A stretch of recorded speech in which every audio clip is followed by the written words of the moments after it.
Suddenly he awoke and was running raw in raw-seamed hot khaki, his sweat heavy, stumbling across a field of clods towards a green hedge that dazzled with rifle fire, hearing bullets smacking the belly out of the air. He lugged a rifle numb as a smashed arm, the patriotic tear that had brimmed in his eye, sweating like molten iron from the centre of his chest.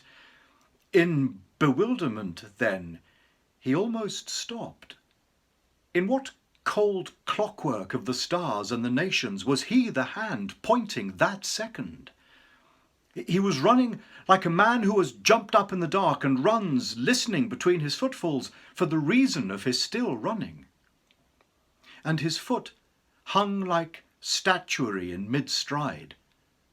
Then the shot-slashed furrows threw up a yellow hair that rolled like a flame and crawled in a threshing circle, its mouth wide, open, silent, its eyes standing out.